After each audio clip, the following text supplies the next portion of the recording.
My name is Gary Rutkowski. Today is October 23rd, 2003, and today I will be interviewing producer, director, actor Burt Metcalfe in his home in Studio City, California. Okay, we're going to start with some background information. First, what was your name at birth, full name? Nobody's ever asked me that before. Burton Dennis Metcalfe. Okay. And the last name is spelled the same as it is now? My father spelled it Matcoff, Matkoff. He was of Russian ancestry. When he went to Canada long before I was born, there was Metcalfe there, and it was far more colloquial, and so he became Metcalfe, so that's what it was when I was born. And when were you born? March 19th, 1935. And where were you born? In Saskatoon, Saskatchewan. There's a bustling metropolis for you. But I lived there only a very short time and moved to Montreal and spent most of my youth, misspent my youth in Montreal, and left to come to Los Angeles when I was 14. Okay, what was your father's first name and what did he do for a living? Louis, he was at the pioneering stage of the vending machine business. He had a vending machine distributing company. Did you help at all in that? No, because he died when I was 3. Oh. And ultimately, the business didn't exist anymore after his death. And so I was an only child, and it was my mother and myself who came to Los Angeles. And what was your mother's name, and what did she do for a living? Esther Goldman Metcalfe, and she was a personal secretary in the accounting business, an executive secretary to a couple of partners in accounting firms, one in Canada and one in Beverly Hills. And what school did you go to in Montreal? Well, I went through grammar school and then the University of Montreal for a couple of years before coming here. And what was your aspirations?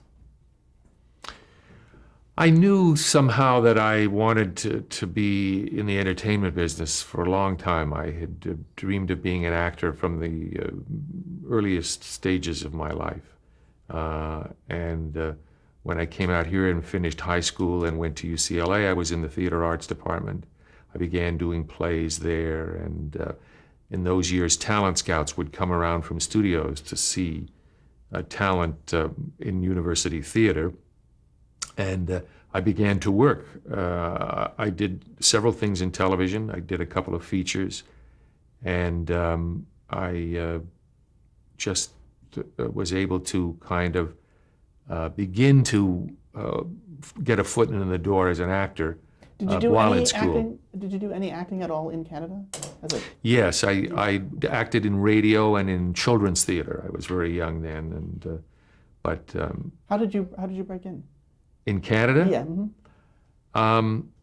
Well, I went to a children's theater school, and they used to put on plays, and from that, somebody asked me if I wanted to do a radio program. I was like 10, 11 years old. Were you nervous? Did you love it? I loved it. Oh, sure, I loved it all. I was a ham from the moment I can remember, and my father had died, as I say, when I was very young, and we were part of a community of lots of aunts and uncles, and I was sort of like the poor cousin. And acting and entertaining and at family dinners doing sketches and imitations and that kind of stuff was a great way for me to compete with my cousins and to kind of grab the spotlight that somehow was eluding me in any other sense, so that it became a very strong drive for me in terms of wanting to entertain. Did you listen to radio? Were there influences of? Yes, I was very much influenced by Danny Kaye, and I always remember Edgar Bergen and Charlie McCarthy and imitating Mortimer Snerd and That's probably a name you don't even know, but a character that Bergen had besides Charlie McCarthy. Those are two that kind of jump to mind. And when you came to the United States, what was the reason? Well, it had many facets to it. My mother had wanted to leave Montreal because she wasn't particularly happy there. She again was sort of like the poor relative that got invited to various things out of sympathy because she was a widow. And she had a sister and her husband here, and she just thought she wanted to make a break for a new life, so to speak. But naturally, part of that decision revolved around the fact that at that early age, I had expressed great interest in show business, and also had some talent that she thought would be much better nurtured if I were here. And so you moved to Los Angeles? Yeah, directly here in 1949. I was 14, and I went high school did you a year and a half to Dorsey High School, and then in the fall of '51, September '51, I went to UCLA. And what was your major? Did you have a major? Theater arts. Theater arts, '51 to '55. I did a lot of theater there, a number of plays in major productions within the theater department. I also did a couple of small films, that filmmakers were doing as part of their education. But most of it was in the theater department. Do you remember any roles that you played that was a big deal for you? Oh, well, I played Mercutio in Romeo and Juliet. I played the mayor of the Russian village in Gogol's The Inspector General.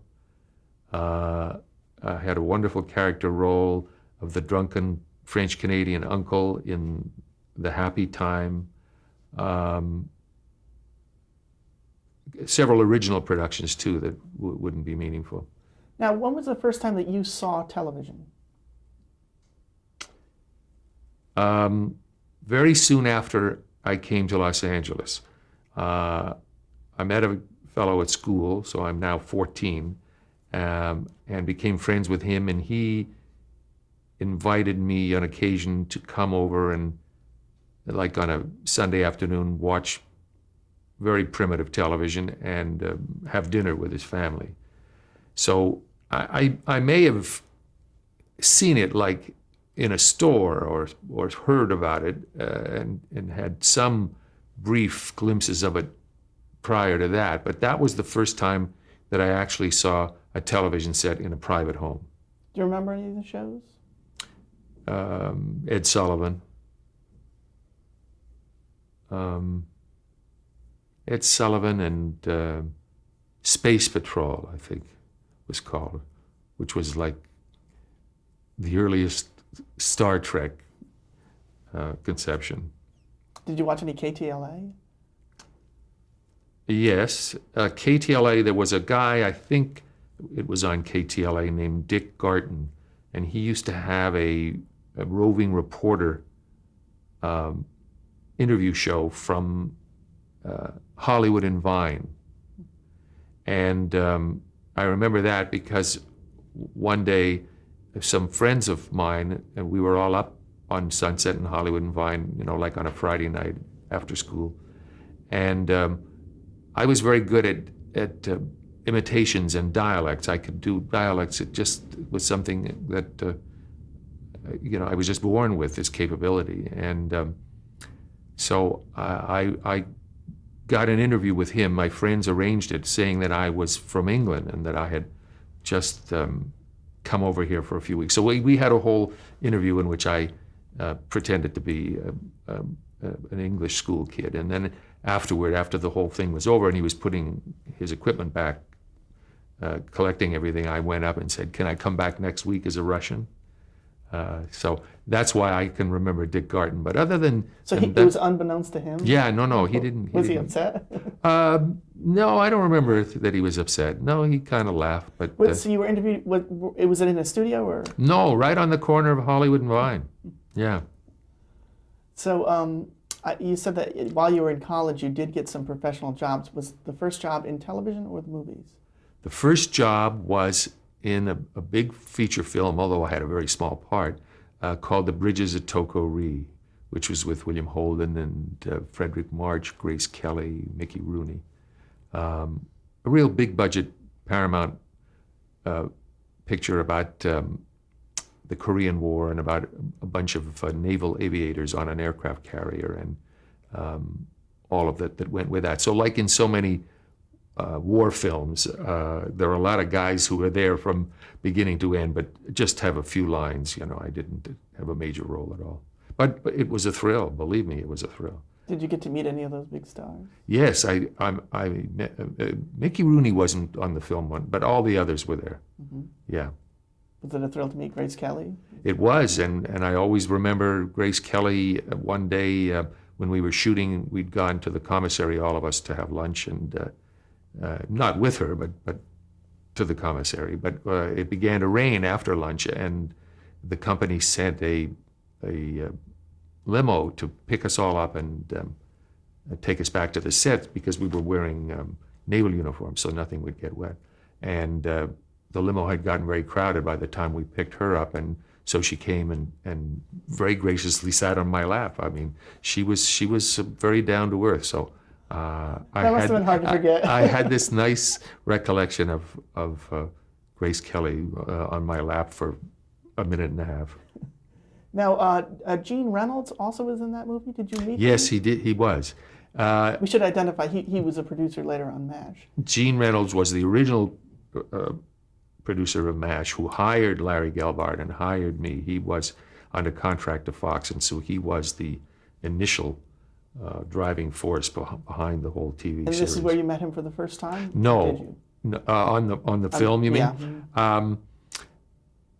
It's very close. Around that same time, I used to play tennis in a public park, and he would play there. And I can remember knowing him through that, and knowing him as a fellow actor, and playing tennis together. But they were all very closely associated. The meeting via tennis and the filming, because he had a larger role than I did, and was in a totally different section of the film, and so we never worked together or saw one another during production. So I guess the tennis did come first. Okay.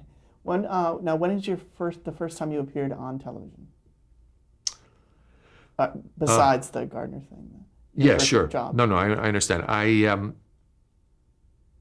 got an agent, and he sent me out to see a casting director.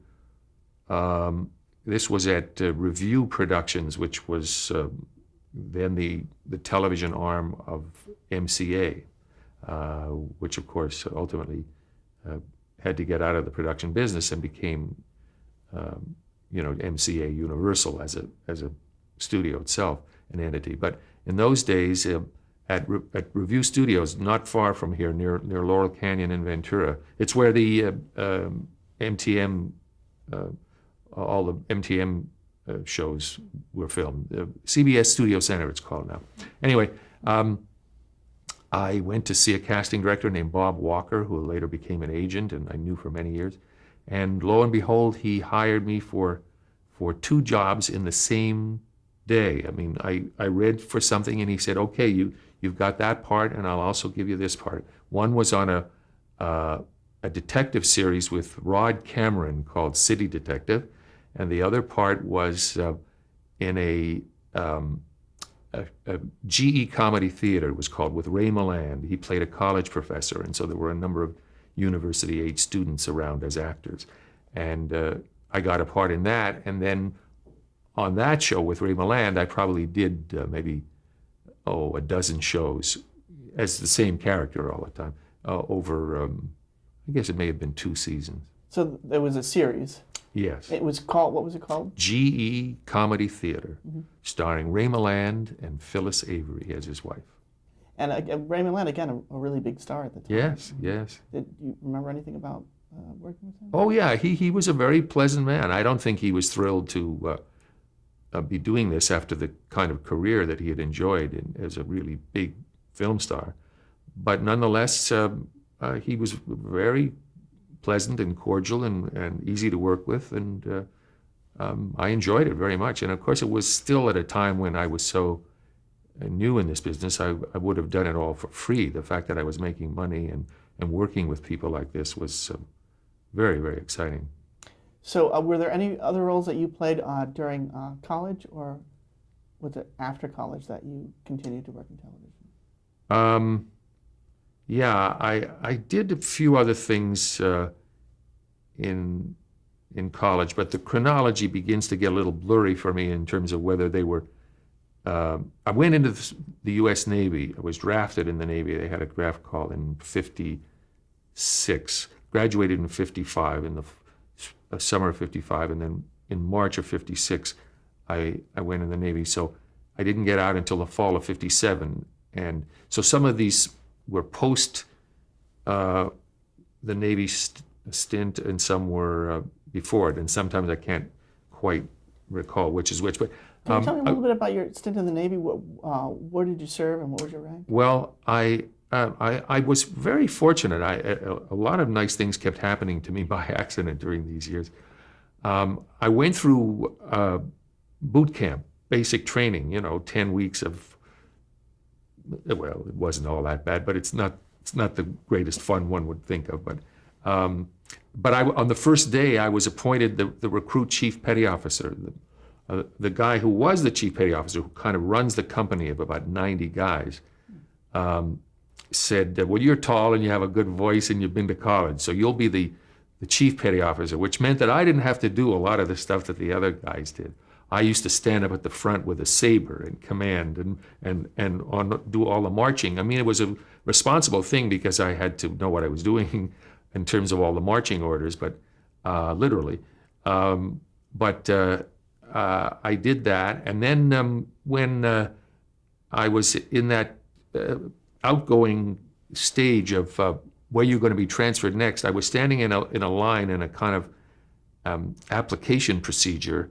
And an officer standing over my shoulder as I was filling out an application said, "Oh, you've been to college and you have a graduate and UCLA and you've done a lot of radio and this kind of thing." And he said, "Come on over here." And he brought me up into another office. And what happened was that I was appointed as a journalist. In other words, it was a rating that you normally don't get unless you go to journalism school. For whatever rating you're going to have in the Navy, you got to go to a school to get it. But because I was a draftee and they didn't want to invest in the time and money that it would cost to send me to a school, and because I'd had a lot of training in kind of peripheral areas, they said, okay, you don't have to go to school, but you're now a journalist. And so that meant that a great deal of in fact, just about all of it was, I edited a base newspaper. I narrated training films. I actually did a play at the La Jolla Playhouse, not as part of the Navy, as a civilian at the La Jolla Playhouse. And I did a couple of historical pageants that I moderated in terms of the history of the Navy and that kind of thing. And how did the Navy end for you? How did it end? Yeah. After 19 months, they decided that they would let these draftees that they had initially called in because they were short of personnel out early as opposed to 24 months because now their recruit efforts had been more plentiful and they weren't short of manpower. So what was the reason why there was a draft at that time?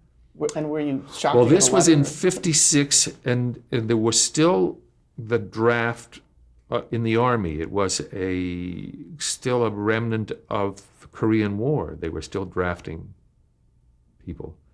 And I had, been deferred because of university, but that when I graduated from UCLA in the summer of '55, I was then eligible for the military draft. Even though I was a Canadian, I wasn't a citizen, but I was a permanent resident. And I knew sooner or later that I was going to be drafted into the Army. But then the Navy had a draft call, as I've explained, which was a very unusual thing. And and they'd had one earlier draft call that a friend of mine had jumped at it and gone in the Navy. And he came back and told me, this is a breeze compared to what we both thought the Army would be like. You know, it's always been that thing about, well, at least in the Navy, you get to sleep between clean sheets and you get 3 meals a day, 3 hots and a cot. So on the second Navy draft call, which was in March of '56, I went in and said, okay, I know I'm going to get drafted soon in the Army. I'd rather go in the Navy. Put me in now.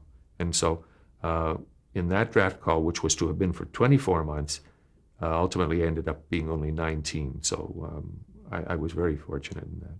When you got out, were you able to work in acting full-time? Yes, very soon after I got out, I went on an interview. I went back to the same agent I'd had before, and I went out on an interview for the very first Gidget picture, which was with Sandra Dee and Cliff Robertson.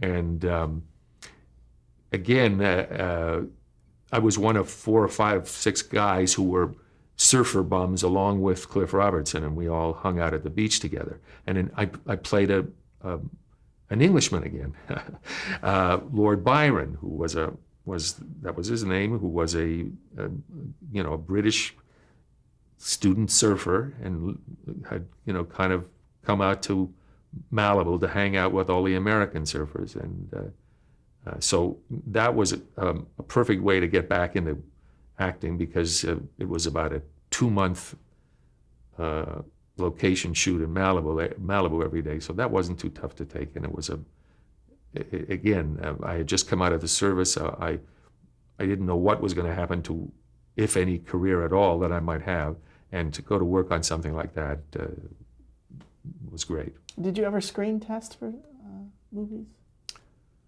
Well, I screen tested for pilots. When I began doing pilots for series, I remember I screen tested for a pilot that Bob Altman did of The Long Hot Summer, and then I tested for. I'm not sure. I'm sure there were some others, but I don't remember. Getting back to Gidget, was that all location, or was? Yes. Mm-hmm. Well, some at Columbia Pictures, but most of it in Malibu. Was it mostly a fun experience or a hard experience? Oh, no, it was great fun. It was great fun. No. Those were times of great innocence. I look back on the business from this perspective now, and how much easier it was and less pressured. Oh, there was pressure, but I don't know. There was a certain kind of ease and civility that you don't find anymore. Norman Lear has this great quote about when people ask, well, how do you mean the business has changed? He says, well, it's gotten a lot meaner.